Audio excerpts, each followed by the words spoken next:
This article is titled Maqasid al-Shari'ah in the Prohibition of Riba and its Implication for Modern Islamic Finance, written by Monzer Kaf in 2006. The article mainly discusses the concept of riba, which refers to interest, and explain why it is prohibited in Islam based on the objective of Sharia, also known as Maqasid al-Shari'ah. It also looks at how this prohibition affects modern Islamic finance, especially with the development of various financial products today. The main objective of this study is to re-examine the reasons behind the prohibition of riba from a modern financial perspective. It also aims to evaluate whether current Islamic financial practices and fatwas are truly consistent with this objective and to suggest alternative financial methods that are Sharia compliant without violating Islamic principles. Hi, Assalamualaikum. My name is Nurshada Tunisha binti Muhammad Jamil and my matric number is A25A4899. Today, I would like to present a brief summary on the prohibition of riba usuri according to Maqasid al-Shari'ah. My presentation will cover four main parts. For the first is key point, second is methodology, findings, and also conclusion. So let's start with the first part, which is the key points. So key points is a core concepts, which is the explore the prohibition of riba interest through Maqasid al-Shari'ah, the higher objective of Islamic law. In riba usuri also have three pillars, which is financial actions must be asset-backed, economic realism, protect borrower rights, scarcity of ownership, and fund productive business rather than speculative debt, which is channeling resources. Okay, the next one is methodology. Methodology is critical analysis, which is evaluates and compares the ideal theoretical goals of Maqasid al-Sharia against the actual commercial practice of modern Islamic banking. Okay, the next one is findings. The first one is loss of substance. Loss of substance is all about modern products like tawaru and sukuk are criticized for making conventional interest returns without offering true economic justice.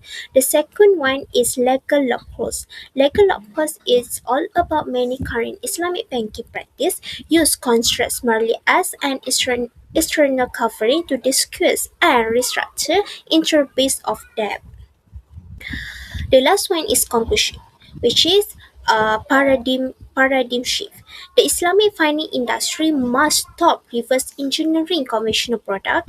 Instead, it must switch to gain welfare oriented and risk sharing innovation that fulfill true social justice.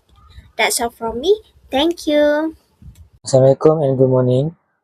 For this summary, I will end with my understanding of this article. In my understanding, this article is not only about prohibiting riba or interest. The author wants to show that Islam finance should create a fair and ethical financial system. The article emphasizes that Islamic banking should support real economic activities such as trade, production, services, instead of focusing only on debt and profit making. Besides that, the author believes that Islamic banks should not simply copy conventional banking system using different Islamic terms. Financial transactions should also involve real assets and genuine business activities to ensure fairness and compliance with Sharia principles. Overall, the article shows that Islamic finance is meant to promote justice, ethical business practice, and social responsibility. Thank you. Now I want to tell about a critique, loss of the essence of purpose in modern product. First, imitation of benefit. Many modern products such as tawaruk and sukuk are criticized criticized for trying to provide the same result as conventional benefits without actually fulfilling the deep objective of the Sharia. Next, deviation from justice. If Islamic finance only focus on personal financing without filtering the purpose of using fund, it fails to fulfill the moral function that distinguishes it from conventional system. Lastly, external contract. They are concerned that some practice of Islamic bank are merely external covering that are technically legal but violate the maqasid as they are actually rescheduling interest based debt. Hi everyone. Today I'll be talking about the prohibition of riba, usury, according to Maqasid al-Sharia. First of all, economic realism. All financial transactions must be grounded in actual assets, goods or services, not mere assumptions. Debt is considered an abstract asset that cannot grow on its own without going through a real production process. Next, sanctity of ownership rights. Growth in a person's wealth should only be enjoyed by the owner of that asset. Demanding interest on a debt is considered an infringement upon the debtor's ownership rights. And finally, channeling resources to the real sector. The Maqasid aims to divert capital away from speculative activities and debt trading, which do not add value towards activities that produce actual goods and services. Thank you.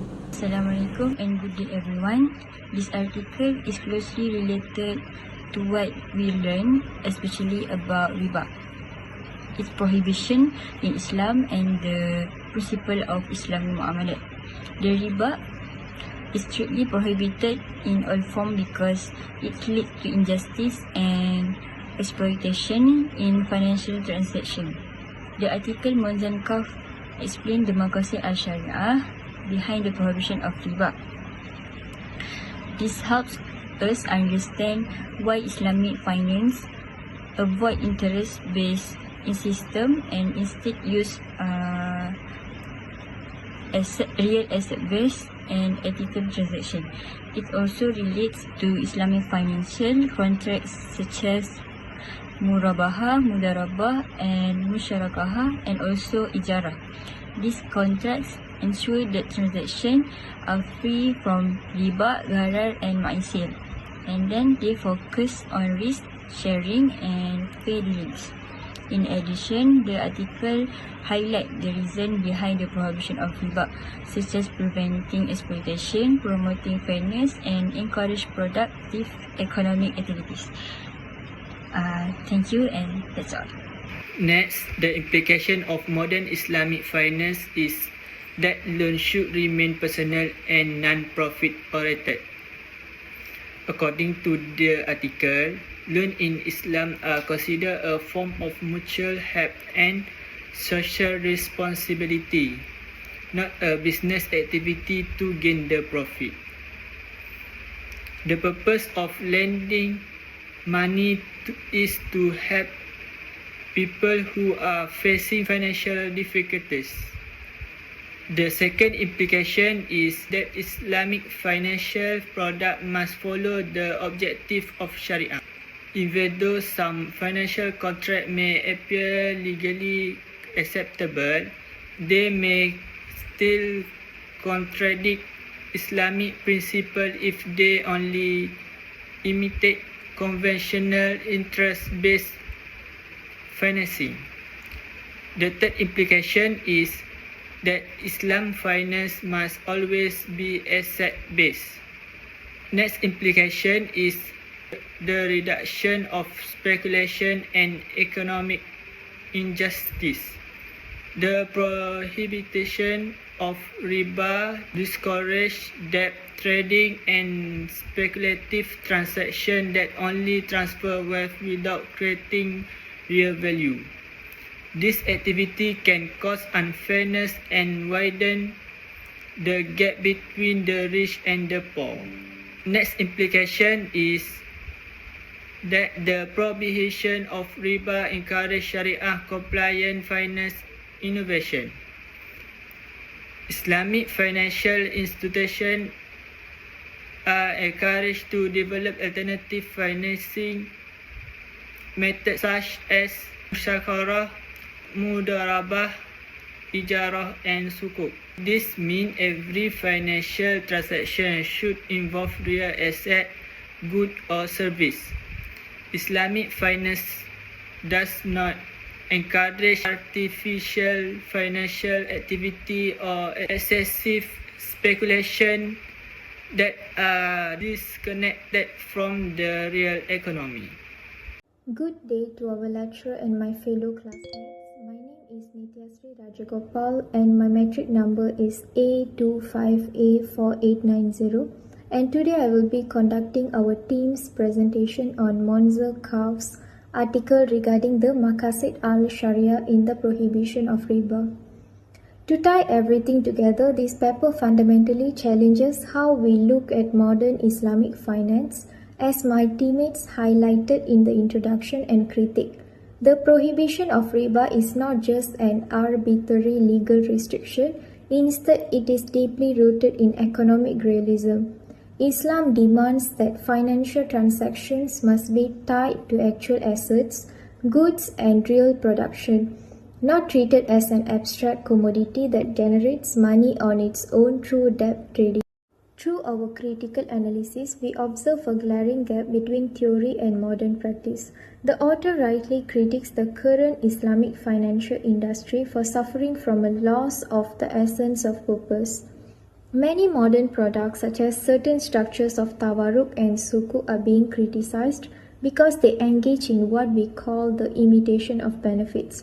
They replicate the exact economic outcomes of conventional interest-bearing loans. When Islamic banks focus heavily on personal financing without filtering how those funds are used, or when they use complex legal loopholes, what we call external contracts, to reschedule debt, they deviate from justice. They secure the form of compliance, but they lose its substance. This brings us to the profound implication discussed by my team. If we truly want to align with the higher objectives of Sharia, the industry must pivot. First, financing must be strictly asset-based to prevent speculative bubbles. Second, we must remember that in Islamic finance, loans are meant to be non-profit-oriented welfare tools to help those in need, rather than commercial tools designed to trap individuals in cycles of debt. By shifting away from debt trading and moving toward genuine risk-sharing contracts, Islamic finance can fulfill its true moral function, reducing economic injustice and prioritizing the real economy.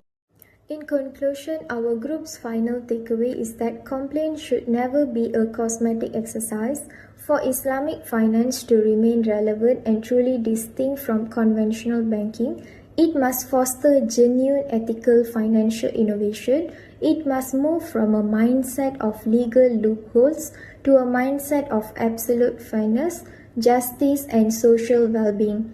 With that, we can conclude our presentation. Thank you very much to our lecturer for the guidance and to my teammates for their excellent cooperation. Thank you all for listening.